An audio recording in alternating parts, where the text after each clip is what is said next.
Hello friends, welcome back to GK prince academy. तो आज की इस वीडियो में हम लोग डिस्कस करेंगे मुख्य सेविका परीक्षा के एग्ज़ाम्स के जो प्रैक्टिस लगाएंगे, जो कि यूथ कंपटीशन बुक के द्वारा जो है प्रैक्टिस सेट बुक निकाला गया है। और इसमें जो है 15 सेट दिया गया है टोटल, ठीक है, प्रैक्टिस बुक का। ये जो दिनांक 31 अगस्त 2022 पर आधारित जो नवीनतम पाठ्यक्रम यानी कि सिलेबस जो इसका जारी किया गया है, उसी के अनुसार जो इसमें प्रैक्टिस जो है क्वेश्चन दिए गए हैं प्रैक्टिस करने के लिए, ठीक है। तो इसमें अगर हम विषय अगर देख लें सिलेबस में एक तरीके से रफली, तो प्रश्नों की संख्या टोटल इसमें 100 है और निर्धारित अंक भी 100 है, यानी कि 100 क्वेश्चन 100 नंबर के आएंगे। और समयावधि 120 मिनट है, यानी कि 2 घंटा जो है आपको इसमें समय दिया जाएगा, ठीक है। और इसमें प्रत्येक गलत उत्तर के लिए 1/4 अर्थात 25% अंक जो है निगेटिव भी मान्य है। तो आपको सही ढंग से इसमें जो है क्वेश्चन को करना है। तो चलिए विषय सूची को देखते हैं। तो इसमें देखिए पहले तो मुख्य सेविका परीक्षा पाठ्यक्रम यानी कि सिलेबस दिया हुआ है। इसके बाद प्रैक्टिस सेट नंबर जो है 15 टोटल दिए हुए हैं। तो एक एक करके हम हर जो है वीडियो में देखेंगे। अब सबसे पहले हम अगर सिलेबस की बात कर लेते हैं कि क्या क्या इसमें जो है मुख्य सेविका परीक्षा में जो है पूछा जाएगा, यानी कि पेट में जो है पेट जो पास कर चुके हैं और फॉर्म भी इसका अप्लाई किया जा चुका है। तो जो लोग अप्लाई किए हैं मुख्य सेविका परीक्षा का मेन एग्ज़ाम्स के लिए, तो उसमें क्या क्या पूछा जाएगा। तो उसमें देखिए, उसमें आएगा मुख्य सेविका की भूमिका और जिम्मेदारियों से संबंधित जो है क्वेश्चन आएंगे। और विवाह, परिवार, जाति, लिंग की असमानता, धर्म और भाषाओं से संबंधित जो है क्वेश्चन पूछे जाएंगे। इसके बाद सामाजिक समस्याएं और विशेष रूप से बच्चों और महिलाओं से संबंधित मुद्दे भी इसमें होंगे। जनसंख्या विस्फोट, जनसंख्या वृद्धि और नियंत्रण पर भी क्वेश्चन इसमें होंगे। इसके बाद गरीबी, दहेज, घरेलू हिंसा, तलाक, अंतरपीढ़ी संघर्ष और जातिवाद से संबंधित भी क्वेश्चन इसमें पूछे जाएंगे। सामाजिक परिवर्तन से संबंधित क्वेश्चन होगा, सामाजिक नियंत्रण से होगा, ठीक है। ऊर्जा, बेसल, उपापचय के यानी कि ये साइंस से क्वेश्चन आएगा इससे, ठीक है। संतुलित आहार, भोजन की कैलोरी मान व वर्जन प्रबंधन, ये भी साइंस में ही क्वेश्चन आएंगे। इसके बाद इसमें भोजन के आवश्यक घटक जो हैं प्रोटीन, कार्बोहाइड्रेट, वसा, विटामिन, खनिज, पानी, ये सभी से क्वेश्चन जो है बनेंगे। उसके स्रोत, कार्य, आवश्यकताएं एवं कमी होने वाले रोग, किसकी कमी यानी विटामिन की कमी से होने वाले रोग से भी क्वेश्चन बनेंगे, इंपॉर्टेंट है। इसके बाद नेक्स्ट इसमें जो पूछा जाएगा वो होगा गर्भधारण और गर्भावस्था की जटिलताओं के संकेत, प्रसव, गर्भधारण के दौरान पुष्टाहार की आवश्यकता, जन्म के चरण, प्रसव के प्रकार और महिला स्वास्थ्य तथा गर्भपात, इससे संबंधित क्वेश्चन इसमें जो है उठाया जाएगा। वृद्धि एवं विकास, शारीरिक विकास, मोटर विकास, भावनात्मक विकास, भाषा विकास, सामाजिक विकास और संज्ञानात्मक विकास, इससे भी क्वेश्चन बनेंगे। तो एक तरीके से इसके बाद अगर हम इसमें नेक्स्ट देखते हैं, और भी टॉपिक हैं इसमें। और नवजात की देखभाल, स्तनपान के तरीके, कुपोषण, पूरक पोषण, ठीक है, जीवन चक्र के दौरान पोषण, उसमें शैशवावस्था, बचपन, किशोरावस्था, ठीक है, भारत में मृत्यु दर, शिशु मृत्यु दर और मातृ मृत्यु दर से संबंधित क्वेश्चन होंगे। इसके बाद खाना पकाने के दौरान पोषक तत्वों का संरक्षण, खाद्य पदार्थों का अंकुरण, किण्वन खाद्य तालमेल के पोषण मूल्य को बढ़ाने के पारंपरिक तरीकों से भी क्वेश्चन बनेंगे। बाल विकास के चरण, विकास को प्रभावित करने वाले कारक से, और प्रतिरक्षा यानी कि इम्यूनिटी से क्वेश्चन होंगे। उसमें प्रतिरक्षण के प्रकार और अनुसूची से संबंधित क्वेश्चन पूछे जाएंगे, ठीक है। नेक्स्ट इसमें कुछ रोग हैं, जो रोग इंपॉर्टेंट इसमें दिए गए हैं, जो सिलेबस के अनुसार हूबहू, तो इससे भी क्वेश्चन बन सकते हैं। जिसमें रोग है बुखार, अब आपको इसके बारे में जानना जितना भी दिया गया है, ठीक है। डिप्थीरिया, काली खांसी, टिटनेस, क्योंकि नाम दिया है तो इसके बारे में तो ज़रूर जानना पड़ेगा आपको, ठीक है। पोलियो का है, खसरा, तपेदिक, chicken pox, hepatitis, malaria, dengue, typhoid, दस्त, कृत्रिम संक्रमण, एनीमिया, कारण, लक्षण और इलाज, इनसे संबंधित आपको ये चीज़ें जाननी जरूरी है। नेक्स्ट इस सिलेबस में दिया गया परामर्श से संबंधित, अब इसमें इसका अर्थ, आवश्यकता, तकनीक और प्रभावी संचार और इसके कौशल से संबंधित क्वेश्चन होंगे। स्वास्थ्य एजेंसियों में अगर देखेंगे तो WHO से क्वेश्चन आएगा, यूनिसेफ से क्वेश्चन आएगा, UNFPA से क्वेश्चन आएगा, UNDPA से क्वेश्चन आएगा, red cross, Indian council of child for welfare, ठीक है, family planning association of India, इससे क्वेश्चन बनेंगे, ठीक है। और इसके बाद सार्वभौमिक टीकाकरण कार्यक्रम, जैसे कि जन्म से पूर्व, जन्म के पश्चात जो टीकाकरण होता है, उससे भी क्वेश्चन। तो इतने सारे चीज़ों से जो है इसमें क्वेश्चन उठाए जाएंगे, पूछे जाएंगे। तो देखिए रहेगा तो सब GK GS से संबंधित ही क्वेश्चन है, लेकिन सब अलग अलग सब्जेक्ट से अलग अलग तरीके से इसमें क्वेश्चन पूछा जा रहा है। तो आप इसको हल्के में मत लीजिएगा और एक एक पॉइंट टू पॉइंट करके इसको पढ़िए, तैयार करिए। चलिए हम इसका प्रैक्टिस सेट शुरू करते हैं, जो कि इसी को ध्यान में रखते हुए प्रैक्टिस सेट जो है बनाया गया 100 क्वेश्चन का, 15 प्रैक्टिस सेट, एक एक practice set per day solve करेंगे, ठीक है। स्टार्ट करने से पहले अगर आप लोग चैनल पर नए आए हैं, अभी तक सब्सक्राइब नहीं किया तो चैनल को सब्सक्राइब करें, साथ में बेल आइकन भी प्रेस करें और अपने दोस्तों में ज़्यादा से ज़्यादा शेयर करें। वीडियो पसंद आए तो लाइक करके जरूर जाइएगा, ठीक है। मुख्य सेविका परीक्षा अभ्यास सेट 1 का पहला क्वेश्चन अगर हम इसमें देखें तो दिया गया है इसमें, सामाजिक नियंत्रण का प्रतिपादन किया जाता है किसके द्वारा किया जाता है, ठीक है। इसमें जो क्वेश्चन अभी सिलेबस ऊपर मैंने पढ़ा उसी से संबंधित जो इसमें क्वेश्चन उठे हैं और इसमें जो है उसका हमें आंसर देना है। तो सामाजिक नियंत्रण के अभिकरणों में अगर देखा जाए तो कानून, समाज, धर्म, प्रथा और राज्य, इन सभी को शामिल किया जाता है। तो इसका आंसर क्या हो जाएगा, इसका आंसर हो जाएगा उपरोक्त तीनों के द्वारा, ठीक है। कानून, धर्म, समाज तीनों के द्वारा किया जाता है। इसके अलावा प्रथा और राज्य को भी शामिल किया जाता है। तो अगर ऑप्शन में प्रथा और राज्य भी आ गया तो वो भी जो है हो ही जाएगा। तो इस तरीके से आपको इसको जानना जरूरी। नेक्स्ट क्वेश्चन देखते हैं। तो किस समाजशास्त्री ने अपना सामाजिक परिवर्तन सिद्धांत राजनीतिक कुलीनों के अध्ययन के आधार पर दिया है, ठीक है। जो सामाजिक परिवर्तन सिद्धांत हो राजनीतिक कुलीनों के अध्ययन के आधार पर किस समाजशास्त्री के द्वारा जो है दिया गया है, तो उनका नाम है वी पेरेटो, ठीक है। इसका आंसर हो जाएगा आपका ए पार्ट वी पेरेटो, यानी कि विल्फ्रेडो इनका नाम है पूरा, विल्फ्रेडो प्रेटो, ठीक है। विल्फ्रेडो प्रेटो इनका पूरा नाम है, विल्फ्रेडो प्रेटो। तो इन्होंने जो है राजनीतिक कुलीनों का अध्ययन किया था और उसी के आधार पर कुलीनों के चक्रीय क्रम में बदलने के बारे में अपना विचार जो है इन्होंने प्रस्तुत किया था। और इसके लिए उन्होंने लोमड़ी और शेर नामक 2 श्रेणियों में राजनीतिज्ञों को विभाजित किया था। अगला क्वेश्चन है, सामाजिक परिवर्तन के प्रमुख सिद्धांतों में से कौन एक इसमें से नहीं है। अब ऑप्शन में दिया गया है विकासात्मक सिद्धांत, चक्रात्मक सिद्धांत, संरचनात्मक और प्रक्रियात्मक सिद्धांत, वर्ग समन्वय का सिद्धांत। इसमें से कौन सा एक सिद्धांत है जो सामाजिक परिवर्तन का प्रमुख रूप से शामिल नहीं होता सामाजिक परिवर्तन में। तो इसके अगर हम आंसर की बात करेंगे तो वो हो जाएगा डी पार्ट, वर्ग समन्वय का सिद्धांत जो है सामाजिक परिवर्तन में प्रमुख रूप से शामिल नहीं होता। बाकी विकासात्मक, चक्रात्मक और संरचनात्मक ये सारे जो है शामिल होते हैं। तो आपका आंसर इसमें डी पार्ट राइट हो जाएगा। अगला क्वेश्चन देखिए, घरेलू हिंसा से क्वेश्चन है। घरेलू हिंसा का आशय क्या है, यानी कि घरेलू हिंसा का अर्थ क्या होता है। तो अगर हम घरेलू हिंसा के अर्थ की बात करेंगे तो घरेलू हिंसा अर्थात कोई भी ऐसा कार्य जो किसी महिला एवं बच्चे जो कि 18 वर्ष से कम आयु के बालक एवं बालिका हों, उनके स्वास्थ्य, सुरक्षा और जीवन के संकट, आर्थिक क्षति और ऐसी क्षति जो असहनीय हो तथा जिससे महिला व बच्चे के दुख एवं अपमान सहना पड़े, इन सभी को घरेलू हिंसा के दायरे में शामिल किया जाता है। तो इसका आंसर आपका क्या हो जाएगा, आंसर आपका इसका ए पार्ट हो जाएगा, ठीक है। आंसर क्या हो जाएगा, ए पार्ट इसका हो जाएगा। अगला प्रश्न है, जाति से संबंधित निम्नलिखित में से कौन सी विशेषताएं हैं। खान पान प्रतिबंध, समानता, आपसी सहयोग, संस्तरण। इसमें से बताना है कि कौन कौन सी विशेषता है जो जाति से संबंधित है। तो अगर हम इसमें देखते हैं तो जाति से संबंधित की बात करेंगे तो पहला आता है खान पान पर प्रतिबंध और चौथा आता है संस्तरण, ठीक है। ये 2 जो ऐसी विशेषताएँ हैं जो कि इनके क्या कहते हैं कि इनकी विशेषताओं में से जो है गिना जाता है। तो आपका आंसर इसमें बी पार्ट हो जाएगा 1 और 4। नेक्स्ट क्वेश्चन देखते हैं। अगला प्रश्न है, सैद्धांतिक रूप से गरीबी की माप कितने प्रतिमानों में जो है किया जाता है।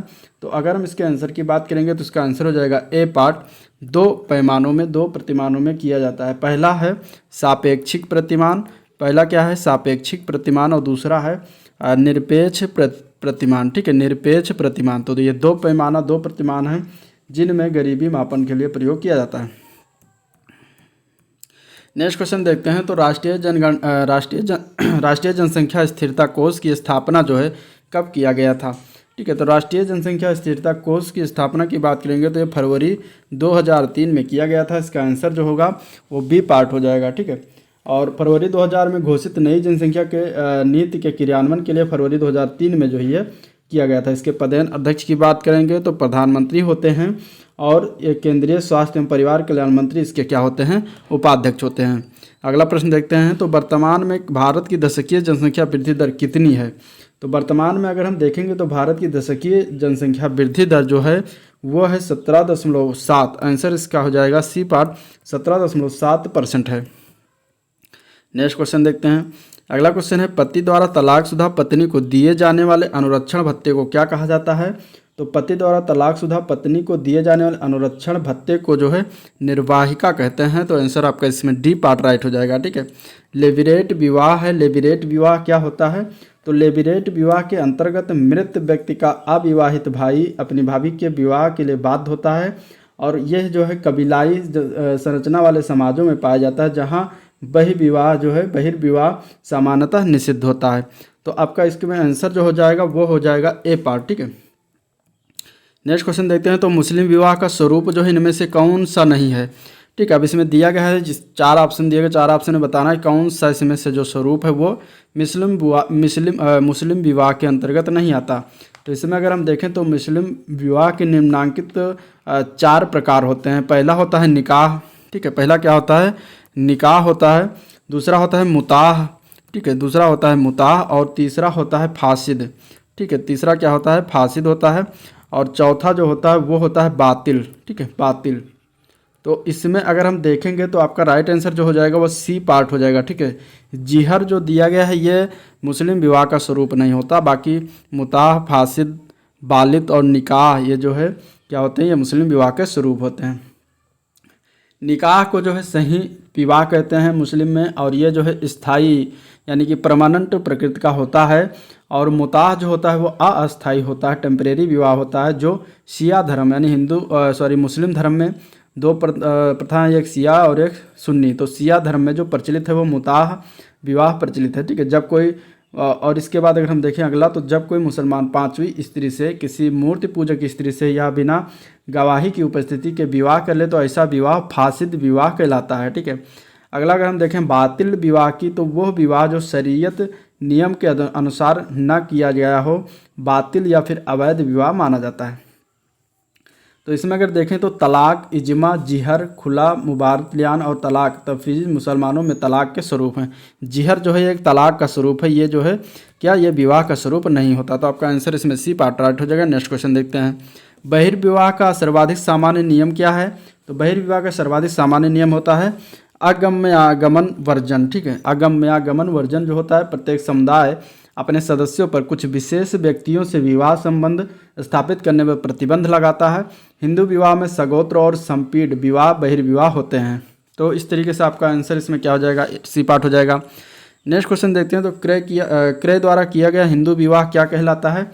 क्रय द्वारा यानी कि खरीदा जाता है उसके द्वारा क्रय द्वारा किया गया जो हिंदू विवाह होता है उसे असुर विवाह कहते हैं। तो आंसर इसका सी पार्ट हो जाएगा, असुर विवाह, ठीक है। इसमें वर कन्या पक्ष को कुछ वधु मूल्य देकर वधु जो प्राप्त करता है, इसे विवाह का प्रचलन संपूर्ण जनजाति भारत में है, ठीक है। नागा जनजाति में ये जो है अधिक प्रचलित है। नेक्स्ट क्वेश्चन है यौन साम्यवाद को परिवार की उत्पत्ति का कारण कौन मानता है? तो इसके अगर हम आंसर की बात करेंगे तो वह है मॉर्गन महोदय। मॉर्गन जो है इन्होंने यौन साम्यवाद को परिवार की उत्पत्ति का कारण माना है। तो आपका आंसर इसमें जो है डी पार्ट राइट हो जाएगा। नेक्स्ट क्वेश्चन देखते हैं। तो निम्नलिखित में से कौन सा कार्य राष्ट्रीय महिला आयोग का इनमें से नहीं होता है? ठीक है, राष्ट्रीय महिला आयोग अगर हम इसमें बात करते हैं तो महिलाओं से संबंधित मामलों के संबंध में आंकड़ों का जो संग्रहण करना, ये जो है राष्ट्रीय महिला आयोग का कार्य नहीं होता है। आपका आंसर इसमें जो है ए पार्ट सही हो जाएगा। अगर इसमें देखें तो राष्ट्रीय महिला आयोग का गठन कब किया गया था? तो 1992 में ठीक है, महिलाओं पर हो रहे अत्याचार से लड़ने के लिए किया गया था। तो आपका आंसर इसमें ए पार्ट हो जाएगा। नेक्स्ट क्वेश्चन देखते हैं। तो स्त्रियों और कन्याओं का अनैतिक व्यापार निरोधक अधिनियम कब पारित हुआ? तो ये पारित हुआ था 1956 ईस्वी में। आपका आंसर इसमें जो है बी पार्ट हो जाएगा। वेश्यावृत्ति को रोकने के लिए स्त्रियों तथा कन्याओं का अनैतिक व्यापार निरोधक अधिनियम 1956 में पारित किया गया था, ठीक है। नेक्स्ट क्वेश्चन देखते हैं। भारत में जो है किस वर्ष में जनसंख्या की समस्या को पहचानना और परिवार नियोजन के लिए एक सरकारी राष्ट्रीय कार्यक्रम जो है अपनाया गया था? तो ये किया गया था 1952 में। आपका आंसर इसमें जो है बी पार्ट हो जाएगा, ठीक है। भारत जो है विश्व का पहला ऐसा देश है जिसने सर्वप्रथम राष्ट्रीय स्तर पर अपना जनसंख्या नियंत्रण कार्यक्रम वर्ष 1952 में प्रारंभ किया था। भारत ने सर्वप्रथम वर्ष 1951 में जनसंख्या नीति की घोषणा की थी। तो आंसर आपका इसमें बी पार्ट राइट हो जाएगा। अगला क्वेश्चन है लिंगानुपात विषमता से निर्धारित महिला भूमिका से किसका संबंध इनमें से नहीं होता? तो इसके अगर हम आंसर की बात करेंगे तो वो होता है अध्यापन, ठीक है। लिंगानुपात विषमता जो होता है वो अध्यापन से संबंधित, स्टडी से संबंधित नहीं होता है, ठीक है। अगर इसमें बात करें तो जैसे लिंगानुपात विषमता से निर्धारित महिला जो है भूमिका में भोजन पकाना, घर की सफाई व स्वेटर बुनाई शामिल है। अध्यापन का संबंध इससे नहीं होता। ठीक है, तो आपका आंसर इसमें ए पार्ट हो जाएगा। अगला क्वेश्चन है, भारत में परिवार नियोजन कार्यक्रम कब से आरंभ किया गया? तो परिवार नियोजन कार्यक्रम जो 1952 में आरंभ किया गया था। आंसर इसका बी पार्ट राइट हो जाएगा। राष्ट्रीय महिला आयोग का गठन किस वर्ष किया गया था? तो राष्ट्रीय महिला आयोग का गठन जो है 1992 में किया गया था। तो राइट आंसर इसका बी पार्ट हो जाएगा। अभी इसके ऊपर बताया कब किया गया था, 31 जनवरी 1992 को। नेक्स्ट क्वेश्चन देखते हैं, तो आर्थिक असमानताओं के विनाश के बिना नारीवादी लक्ष्यों को महसूस नहीं किया जा सकता, ये जो है किसका विचार है? तो इसके अगर हम आंसर की बात करें तो समाजवादी नारीवाद का विचार है। आपका आंसर इसमें बी पार्ट राइट हो जाएगा। अगला प्रश्न देखते हैं, तो भ्रष्टाचार का प्रमुख कारण क्या होता है? तो भ्रष्टाचार का प्रमुख कारण होता है आर्थिक। ठीक है, आर्थिक सबसे प्रमुख कारण भ्रष्टाचार का। जब कोई व्यक्ति जो है या समूह जो होता है न्याय व्यवस्था के मान्य नियमों के विरुद्ध जाकर अपने स्वार्थ की पूर्ति के लिए गलत आचरण करने लगता है तो वो भ्रष्टाचार कहलाता है। और इसका जो कारण है आर्थिक राजनीतिक दोनों हो सकता है। ठीक है, अगला क्वेश्चन देखते हैं, निम्न के में से कौन सा लैंगिक असमता का जो है प्रकार है इनमें से? तो इसमें अगर हम देखेंगे तो लैंगिक असमता के प्रकार में सभी आते हैं।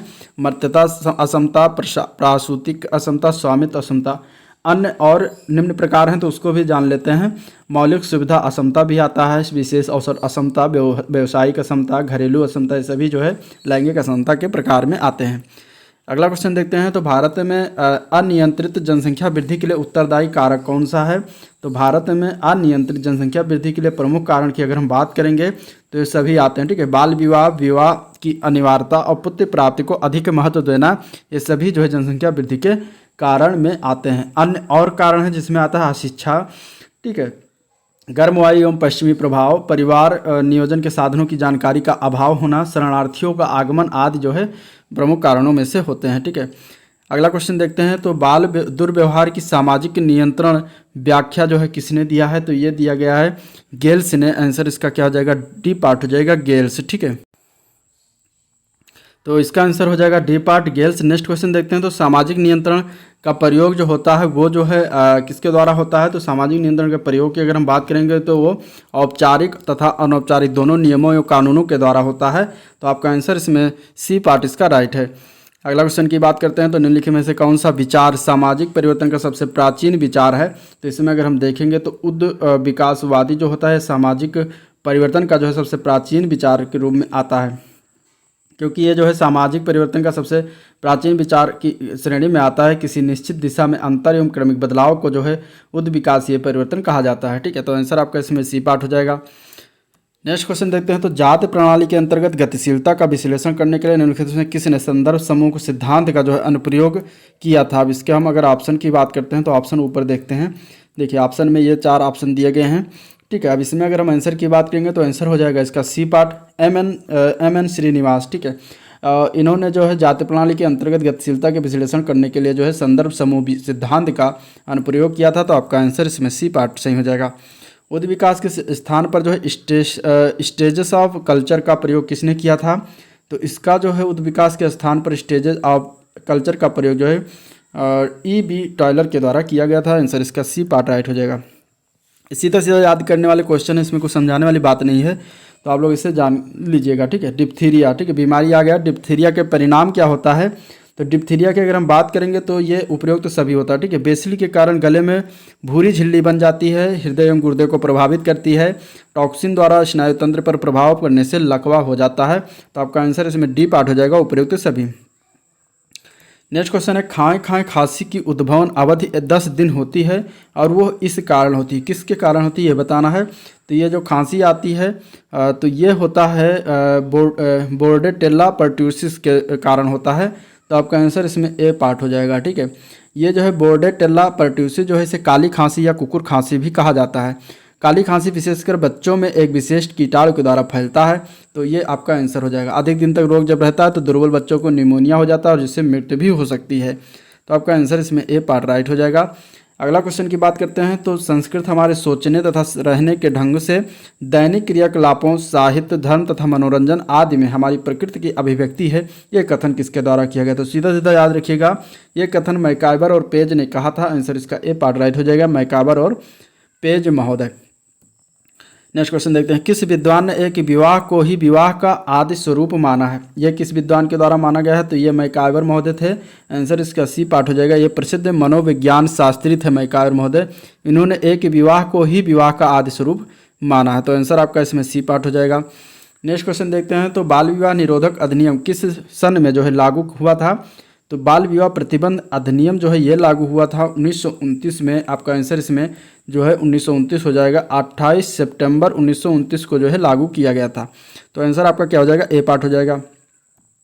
समाज पर दहेज प्रथा का कुप्रभाव क्या होता है? तो समाज पर दहेज प्रथा का सबसे बड़ा कुप्रभाव जो होता है वो ऋणग्रस्तता के रूप में होता है। तो आंसर इसका डी पार्ट राइट हो जाएगा, ऋणग्रस्तता। ठीक है, समाज में दहेज प्रथा एक ऐसा सामाजिक अभिशाप माना गया है जो बन गया है, जो महिलाओं के साथ होने वाले अपराधों, चाहे वह शारीरिक हो या फिर मानसिक हो, उसको बढ़ावा देता है। Social learning theory of personality संबंधित है, किससे संबंधित है? तो इसका सिद्धांत जो है अल्बर्ट बंडूरा ने दिया था। तो आपका आंसर इसमें जो है बी पार्ट हो जाएगा, अल्बर्ट बंडूरा। नेक्स्ट क्वेश्चन की बात करते हैं, तो एक फिर डैश है, इसमें भरना है खाली स्थान को, और इसके बाद में सहोदर यानी कि भाई बहन सम्मिलित होते हैं जो अपने परिवार के संसाधनों या कार्य को साझा करने के लिए जोड़ते हैं। और वो कौन सा परिवार होता है? तो वो होता है विस्तृत परिवार। आपका आंसर इसमें ए पार्ट राइट हो जाएगा, विस्तृत परिवार। निम्नलिखित में से कौन सा कृम जो है हाथी पाँव का कारण होता है? एक रोग है हाथी पाँव। तो इसमें बताना है कौन सा जो हाथी पाँव जो रोग है तो उसका कारण क्या होता है? तो वो होता है फाइलेरियल वर्म्स। ठीक है, फाइलेरियल वर्म्स के कारण जो है हाथी पाँव रोग हो जाता है। तो आपका आंसर इसमें सी पार्ट राइट हो जाएगा। भ्रूण के मस्तिष्क को नुकसान पहुंचाने वाला जीका वायरस जो है किसके द्वारा वहन होता है, किसके द्वारा वाहित होता है? तो ये होता है मच्छरों के द्वारा ये फैलता है। तो आपका आंसर इसमें ए पार्ट हो जाएगा, मच्छर। ठीक है, नेक्स्ट क्वेश्चन देखते हैं, तो कालाजार के लिए उत्तरदायी जीवों की उत्पत्ति का कारण क्या है? तो कालाजार एक बीमारी है या फिर काला ज्वर जिसको कहते हैं, ये लीशमैनियासिस का सबसे गंभीर रूप माना जाता है। अगर इसमें आंसर की बात करेंगे तो अधोमुखी युग्मक विखंडन ये कारण बनता है। आपका आंसर इसमें जो है ए पार्ट हो जाएगा। ठीक है, नेक्स्ट क्वेश्चन है, क्विनीन मलेरिया की एक आम दवा है जो वृक्ष की छाल से प्राप्त होती है। किसके वृक्ष की? क्विनीन जो है दवा जो है वो किसके वृक्ष के छाल से प्राप्त होता है? तो ये होता है कुनैन वृक्ष के छाल से प्राप्ति होती है। तो आंसर इसका सी पार्ट हो जाएगा। मलेरिया जो है मादा एनफ्लीज मच्छर के काटने से होता है और ये प्लाज्मोडियम परजीवी नामक वाहक से जो है होने वाली बीमारी होती है। ठीक है, तो आपका आंसर इसमें सी पार्ट हो जाएगा।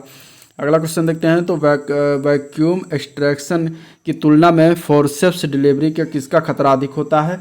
तो इसके अगर हम आंसर की बात करें तो चेहरे की सूक्ष्म चोटें इसमें आने की खतरा रहता है। तो आंसर आपका इसमें ए पार्ट हो जाएगा। ठीक है, ये अगर हम बात करेंगे तो ये जो है चेहरे की सूक्ष्म चोटें, बच्चे के चेहरे की नसों को नुकसान होना या फिर बच्चे के सिर पर सूजन होना या फिर हल्का बाह्य आई ट्रामा आदि बातों का जो है खतरा अधिक होता है। ठीक है, तो आपका आंसर इसमें हो जाएगा जो है ए पार्ट। नेक्स्ट क्वेश्चन देखते हैं, तो इसमें क्या आसन्न प्रसव का संकेत है? आसन्न प्रसव के संकेत जो होता है वो होता है लाइटनिंग। आपका आंसर इसमें ए पार्ट हो जाएगा। ठीक है, इम्पेडिंग लेबर महिला के शरीर में जो है विशिष्ट परिवर्तन को दर्शाते हैं और इसका सामान्य संकेत और लक्षण 2 सप्ताह बाद तक तथा नियत तारीख से 3 सप्ताह पहले शुरू हो जाता है। तो आपका आंसर इसमें अगर देखेंगे तो इम्पेडिंग जो लेबर के कुछ महत्वपूर्ण संकेत व लक्षण हैं यानी आसन प्रसव के, तो वो होता है द बेबी ड्रॉप। ठीक है, जिसको हम लाइटनिंग कहते हैं। इसके बाद इसमें आता है अन इंक्रीज अर्ग टू यूरिनेट। तीसरा आता है इसमें द म्यूकस प्लग पासेस। चौथा आता है इसमें द सर्विक्स डायलेशन और पांचवा आता है थिनिंग ऑफ द कैर्विक्स। तो आंसर आपका इसमें जो है ये पार्ट राइट हो जाएगा। नेक्स्ट क्वेश्चन है, गर्भपात के प्रकार की पहचान करें जिसमें परिवर्तन उस स्थिति में प्रगति करते हैं जहां से गर्भावस्था की निरंतरता असंभव हो जाती है। ठीक है, तो इसमें अगर हम आंसर की बात करेंगे तो अपरिहार्य गर्भपात ये होता है। ठीक है, इसका आंसर क्या हो जाएगा? डी पार्ट हो जाएगा। अगला क्वेश्चन देखते हैं, तो गर्भावस्था में पॉलीहाइड्रे निम्न्यास का जो है प्रभाव होता है। किसका प्रभाव होता है? तो इसमें सभी का प्रभाव होता है। गर्भनाल के आगे की ओर बढ़ाव, माल प्रेजेंटेशन, प्रसव के बाद रक्तस्राव, ये सभी इसका जो है प्रभाव है। तो आंसर इसका डी पार्ट राइट हो जाएगा। गर्भ के 8वें माह में जो है लेटरल फोरिनेसेंस में बढ़ा हुआ पल्सेशन क्या कहलाता है? तो अगर हम इसके आंसर की बात करेंगे तो ये कहा जाता है इसको आसिएंडल लक्षण। ठीक है, आसिएंडल जो लक्षण होता है, सिम्टम होता है, इसको हम कहते हैं। ठीक है, गर्भ का 8वां महीना में लेटरल फोरिनेसेंस में बढ़ा हुआ पल्सेशन आसिएंडल लक्षण कहलाता है, बताता है। गर्भावस्था का 8वां महीना में बच्चा प्रेगनेंसी के अंतिम चरण में होता है और इस महीने में बच्चे का शरीर पूरी तरह से बन चुका होता है, परंतु फेफड़ा व मस्तिष्क का विकास प्रगति पर होता है। नेक्स्ट क्वेश्चन देखते हैं। तो गर्भावस्था के दौरान प्लेसेंटा निम्नलिखित में से किसे छोड़कर अन्य सभी कार्य इसमें से करता है? तो इसके अगर हम आंसर की बात करें तो सी पार्ट हो जाएगा। यह भ्रूण को गीला रखकर उसे सूखने से बचाता है, तो आपका आंसर इसमें सी पार्ट राइट हो जाएगा। ठीक है, नेक्स्ट क्वेश्चन देखते हैं। अगला क्वेश्चन की बात करेंगे तो पीत ज्वर का टीका है, कौन सा टीका है पीत ज्वर, यानी कि अगर हम बात करें तो एक तरीके से खतरनाक जो है टीका होता है। तो इसके अगर हम आंसर की बात करेंगे तो बी पार्ट है 17D टीका जो होता है वो इसको जो है पीत ज्वर के टीकों को कहा जाता है। ठीक है, और ये खतरनाक रोग होता है जो अचानक आरंभ होता है। इसमें ज्वर, वमन और जो है मूत्र में एल्ब्यूमिन की उपस्थिति ज़्यादा हो जाती है, रक्तस्राव तथा पीलिया के लक्षण इसमें बन जाते हैं। ठीक है, तो आपका आंसर इसमें जो है बी पार्ट राइट हो जाएगा। साइकोसेक्सुअल थ्योरी दी गई थी, ये किसके द्वारा दी गई है? तो साइकोसेक्सुअल थ्योरी जो है ये फ्रायड के द्वारा दिया गया है। आंसर इसका ए पार्ट राइट हो जाएगा। ठीक है, ये न्यूरोलॉजिस्ट और मनोचिकित्सक थे और कहाँ के? वियना के थे। वियना एक देश है तो वहाँ के थे ये, तो इन्होंने जो है ये थ्योरी दिया था। नेक्स्ट क्वेश्चन देखते हैं। बच्चों में जो है सन्निकट दूरस्थ विकास का क्रम क्या है? तो बच्चों में सन्निकट दूरस्थ विकास का क्रम की बात करेंगे तो केंद्र से परिध की ओर होता है। आपका आंसर इसमें जो है सी पार्ट राइट हो जाएगा। पूर्व किशोरावस्था की उम्र कितनी होती है? तो पूर्व किशोरावस्था की उम्र की अगर हम बात करेंगे तो वो होता है 13 से 17 वर्ष। आंसर इसका जो है सी पार्ट राइट हो जाएगा। ठीक है, किशोरावस्था किसको कहते हैं? तो 13 से लेकर 14 वर्ष से लेकर 13-14 वर्ष से लेकर जो है 21 वर्ष तक जो होता है वो किशोरावस्था के अंतर्गत आता है और 16-17 वर्ष की अवस्था जो है पूर्व किशोरावस्था कहलाती है। ठीक है, और इसके बाद जो है कि अवस्था जो है उत्तर किशोरावस्था कहलाती है। तो विकास की इसी अवस्था को जो है स्वर्णिम आयु या स्वर्णिम एज कहा जाता है। आपका आंसर इसमें सी पार्ट राइट हो जाएगा। नेक्स्ट क्वेश्चन देखते हैं। किस अवस्था में सामाजिक विकास में यौन विरोध की भावना पाई जाती है? तो अगर हम इसके आंसर की बात करेंगे तो आंसर हो जाएगा इसका सी पार्ट उत्तर बाल्यावस्था। ठीक है, कौन सा अवस्था होता है? उत्तर बाल्यावस्था में सामाजिक विकास में यौन विरोध की भावना पाई जाती है और उत्तर बाल्यावस्था 6 से लेकर 12 वर्ष तक की होती है। विकास की दृष्टि से इस अवस्था का सबसे बड़ा महत्व होता है। तो आंसर आपका इसमें सी पार्ट राइट हो जाएगा। शिशुपालन या सामाजिकरण की प्रक्रिया का संबंध किससे होता है? तो इसके अगर हम आंसर की बात करें तो ए पार्ट है विभिन्न साधनों या संस्थानों से होता है। आपका आंसर इसमें ए पार्ट हो जाएगा। ठीक है, और इसमें प्रमुख प्राकृतिक साधन या संस्थान निम्नलिखित हैं जिसमें परिवार, खेल, समूह, भाषा, जाति आदि जो है शामिल होते हैं। आपका आंसर इसमें क्या हो जाएगा? ए पार्ट हो जाएगा। नेक्स्ट क्वेश्चन अगर हम देखें तो नवजात शिशु में कौन सी इंद्रियां सबसे कम विकसित होती हैं? तो अगर हम आंसर की बात करेंगे तो डी पार्ट हो जाएगा। सूंघना जो होता है, सूंघना, ये नवजात शिशु में सबसे कम विकसित होता है। जैसे जैसे नवजात शिशु बड़ा होता जाता है वैसे वैसे नवजात शिशु के सूंघने की शक्ति जो है बढ़ती जाती है। ठीक है, अगला क्वेश्चन देखते हैं। तो शिशुओं में ग्रास्पिंग, रूटिंग और सकिंग को क्या कहा जाता है? तो इसको हम कहते हैं एडेप्टिव रिफ्लेक्स। ठीक है, आंसर इसका क्या हो जाएगा? डी पार्ट हो जाएगा, एडेप्टिव रिफ्लेक्स। नेक्स्ट क्वेश्चन अगर हम देखें तो इसमें अगर हम देखते हैं तो क्वेश्चन है मस्तिष्काधोमुखी। ठीक है, मस्तिष्काधोमुखी विकास का अर्थ किस विकास से होता है?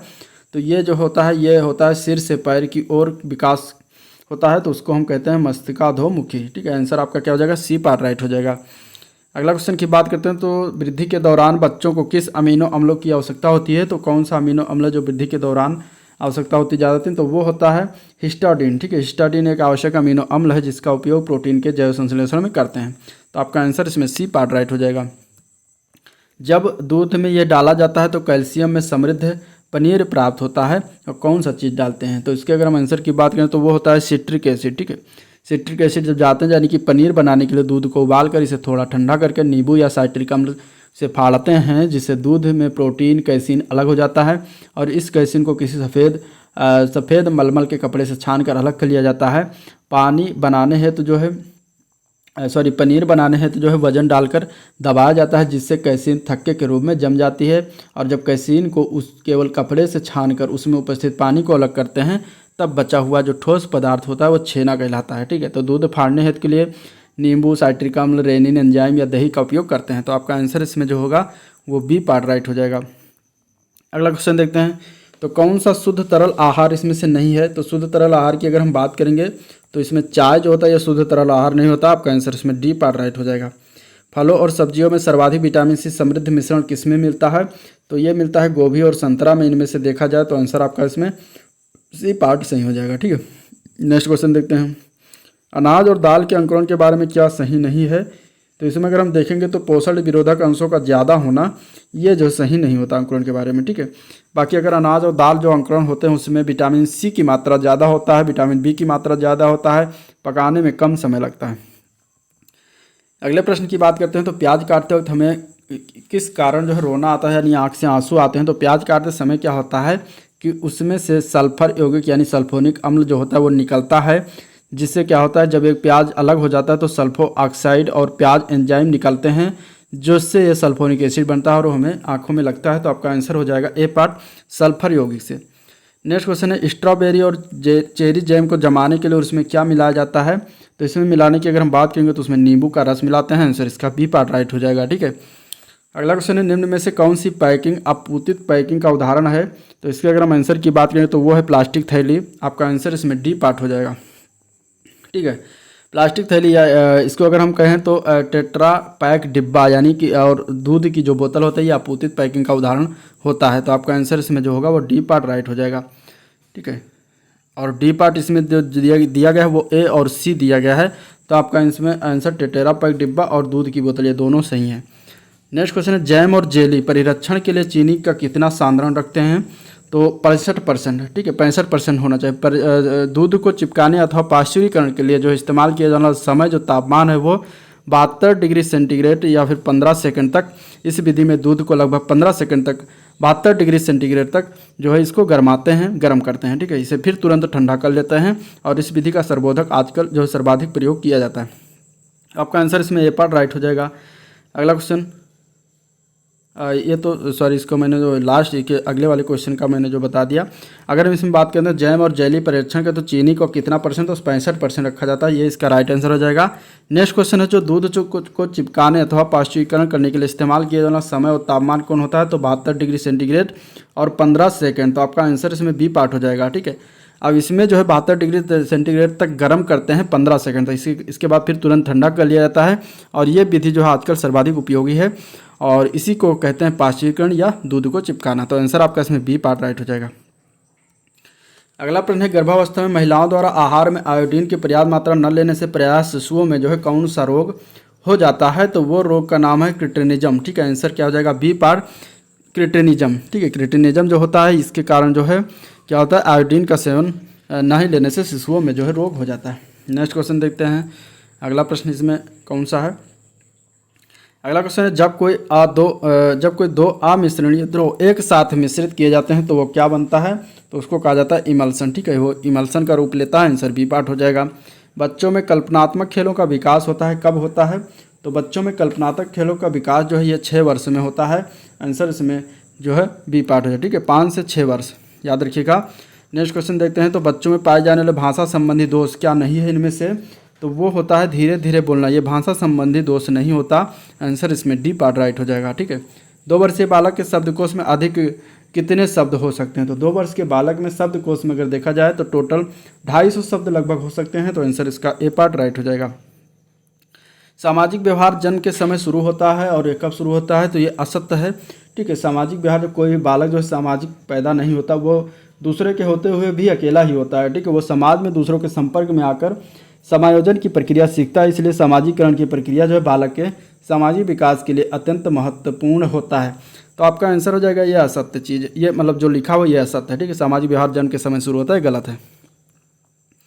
नेक्स्ट क्वेश्चन है जननी सुरक्षा योजना के अंतर्गत प्रसूति के दौरान महिलाओं को अंतरित की जाने वाली नगद धनराशि में निम्नलिखित में से कौन सी जो दृश्यमान लागत व्यय इसमें से शामिल है। तो इसका आंसर क्या हो जाएगा। तो आंसर इसका हो जाएगा बी पार्ट औषधि की आपूर्ति जो होता है ये होता है आंसर इसका बी पार्ट, ठीक है। नेक्स्ट क्वेश्चन देखते हैं बच्चों का टीकाकरण किस केंद्र पर होता है। तो बच्चों का टीकाकरण जो होता है वो आंगनबाड़ी में होता है, आंसर इसका हो जाएगा ए पार्ट आंगनबाड़ी, ठीक है। अगले क्वेश्चन की बात करते हैं तो बालक का आयु वर्ग में जिस सोच विचार क्षमता शुरू हो जाती है जिसमें वो कौन सा वर्ष होता है। तो वो होता है 2.5 से 3 वर्ष के बीच में, ठीक है। 2.5 से 3 वर्ष के बीच में जो है बालक की सोचने और विचारने की क्षमता जो है शुरू हो जाती है। अगला प्रश्न देखते हैं तो क्रियात्मक समन्वय का अर्थ जो होता है वो 2 मांसपेशियों का आपसी समन्वय है। किन 2 मांसपेशियों का।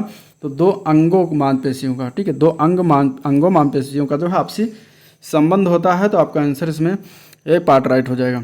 बालक का जो है अपने पालनकर्ता से संबंध मुख्य निर्धारक माना जाता है। बालक के किस प्रकार का विकास होता है। तो इसमें अगर देखें तो संज्ञानात्मक और संवेगात्मक विकास का जो है बालक अपने पालनकर्ता संबंध मुख्य निर्धारक होता है। तो राइट आंसर इसका डी पार्ट हो जाएगा। नेक्स्ट क्वेश्चन देखते हैं। तो WHO के अनुसार शिशुओं में भोजन के लिए जो है स्तनपान एकमात्र इष्टतम तरीका है और इसे कब तक किया जाना चाहिए? तो ये करते हैं जन्म से 6 माह तक। आंसर इसका ए पार्ट राइट हो जाएगा। ठीक है, अगला क्वेश्चन देखते हैं। तो अपरिपक्व शिशु वह कहलाते हैं जिनका वजन इनसे कम होता है। तो किनसे कम होता है? तो 2 किलोग्राम से अगर कम है तो उन्हें अपरिपक्व शिशु के रूप में जो है वो कहलाते हैं। ठीक है, अगला क्वेश्चन देखते हैं। तो बालक गर्भ में आहार व ऑक्सीजन की पूर्ति किसके द्वारा होती है? तो ये पूर्ति होती है प्लेसेंटा के द्वारा। आंसर इसका सी पार्ट राइट हो जाएगा, प्लेसेंटा। गर्भकालीन विकास की द्वितीय अवस्था क्या होती है? तो गर्भकालीन विकास की द्वितीय अवस्था की बात करें तो वो होता है भ्रूणावस्था। आंसर इसका सी पार्ट हो जाएगा। ठीक है, गर्भकालीन अवस्था गर्भधारण से जन्म तक की अवस्था अगर बात करें तो इसमें 3 उप अवस्थाएँ होती हैं। पहला बीजावस्था, दूसरा भ्रूणावस्था और तीसरा होता है गर्भस्थ शिशु की अवस्था। अगला क्वेश्चन देखते हैं। तो मनुष्यों में गर्भावधि की लंबाई जो है कितनी होती है? मनुष्यों में गर्भावधि की लंबाई जो होती है वो होता है 280 दिन। ठीक है, आंसर इसका क्या हो जाएगा? सी पार्ट, या फिर 9 महीना। 280 दिन या फिर 9 महीना। नेक्स्ट क्वेश्चन देखते हैं। तो अंडाणु जो है परिपक्व होता है कितने दिनों में? तो इसके अगर हम आंसर की बात करेंगे तो सी पार्ट हो जाएगा, 28 दिनों में परिपक्व होता है। आंसर इसका जो है सी पार्ट राइट हो जाएगा। नेक्स्ट क्वेश्चन देखते हैं। निम्नलिखित में से कौन सी प्रक्रिया जो है भोज्य पदार्थ में जीवाणु को जाने से रोकता है? तो वो प्रक्रिया होता है इरेडिएशन। ठीक है, इरेडिएशन जो होता है ये प्रक्रिया भोज्य पदार्थ में जीवाणुओं को जाने के लिए रोकता है। किसी व्यक्ति का बॉडी मास इंडेक्स दर्शाता है कि वो क्या है? तो वो जो होता है उसकी लंबाई व वजन सही अनुपात में वो बॉडी मास इंडेक्स दर्शाता है। ऊर्जा मापने की अंतर्राष्ट्रीय इकाई कितनी है, या मतलब क्या होती है? तो ऊर्जा मापने के लिए अंतर्राष्ट्रीय इकाई जो है वो जूल है। आंसर इसका ए पार्ट हो जाएगा। ठीक है, ऊर्जा का मात्रक क्या होता है? जूल होता है। अगला क्वेश्चन है। कुपोषण मानव शरीर में विभिन्न रक्षा प्रणालियों पर विपरीत प्रभाव डालता है और किस कारण? तो ये जो है प्रतिजैवी निर्माण, फैगोसाइटिक क्रिया, ऊतक अखंडता, यानी तीनों सभी के विपरीत प्रभाव डालता है। तो आपका आंसर इसमें डी पार्ट हो जाएगा, उक्त सभी। भोजन के गैर पोषणीय घटक कौन से हैं? तो भोजन के गैर पोषणीय घटक की बात करेंगे तो रेशे और फेज, जल, वर्ण यौगिक के सभी होते हैं। तो आपका आंसर इसमें डी पार्ट हो जाएगा, उपयुक्त सभी। ठीक है, अगला क्वेश्चन देखते हैं। वो भोजन जो एक पोषणीय दृष्टिकोण से पूर्णतः अपर्याप्त है उसको क्या कहेंगे? तो उसको कहा जाता है स्पष्ट द्रव भोजन। आंसर इसका सी पार्ट हो जाएगा। ठीक है, अगला क्वेश्चन देखते हैं। अगला प्रश्न है। कौन सा पोषक तत्व शरीर में सबसे बड़े प्रतिशत के रूप में जो है मौजूद होता है? तो वो होता है पानी। ठीक है, पानी की अगर हम बात करें तो सबसे ज़्यादा होता है, 70% जो है पानी हमारे शरीर में मौजूद होता है। ठीक है, आंसर आपका इसमें सी पार्ट हो जाएगा। मैग्नीशियम किसके हेतु प्रयोग महत्वपूर्ण होता है? तो मैग्नीशियम जो होता है ये हड्डी बनने में महत्वपूर्ण इसका प्रयोग होता है। तो आंसर इसका जो है ए पार्ट हो जाएगा। ठीक, कैल्शियम फास्फोरस की भांति मैग्नीशियम भी शरीर की वृद्धि में अहम भूमिका निभाता है। तो आपका आंसर इसमें ए पार्ट हो जाएगा। निम्नलिखित में से कौन सा रोडोप्सिन का घटक है इनमें से? तो रोडोप्सिन के घटक की अगर हम बात करेंगे तो विटामिन ए होता है। आंसर इसका ए पार्ट सही है। अगला क्वेश्चन देखते हैं। खाद्य पदार्थ में पाया जाने वाला इमल्सी कारक क्या होता है? तो वो होता है जो इमल्सी कारक है वो है लेसिथिन। ठीक है, लेसिथिन जो होता है खाद्य पदार्थ में पाया जाने वाला इमल्सी यानी कि पाचसी कारक एजेंट होता है। तो आंसर इसका आपका सी पार्ट राइट हो जाएगा।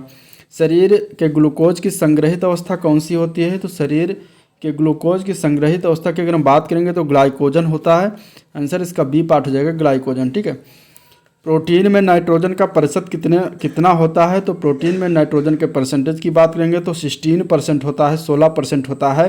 आंसर इसका ए पार्ट हो जाएगा। ठीक है, 16% जो होता है नाइट्रोजन की मात्रा कितना होता है? 16%। अगला क्वेश्चन देखते हैं।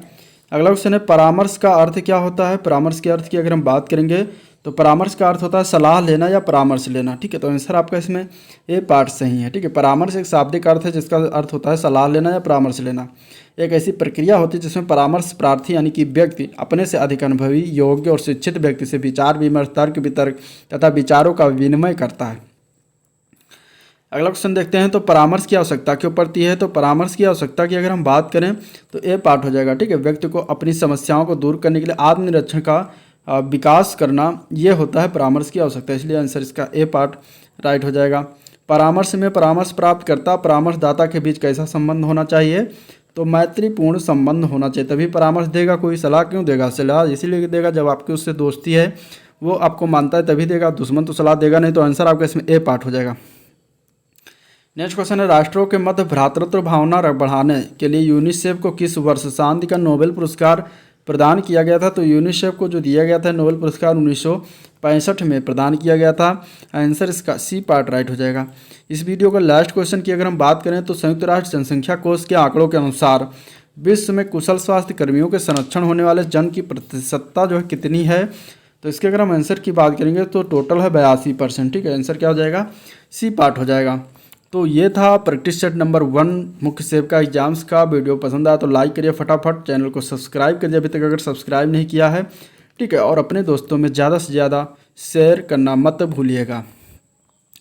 अगर आप लोग कमेंट करेंगे, फीडबैक देंगे तो हम आगे भी इसके और भी प्रैक्टिस सेट जो होंगे उसको भी मैं कराऊंगा और बराबर तरीके से 15 प्रैक्टिस सेट को कंप्लीट करूंगा। तो वीडियो आज को एंड करते हैं, मिलते हैं नेक्स्ट वीडियो में, तब तक के लिए थैंक यू, नमस्कार।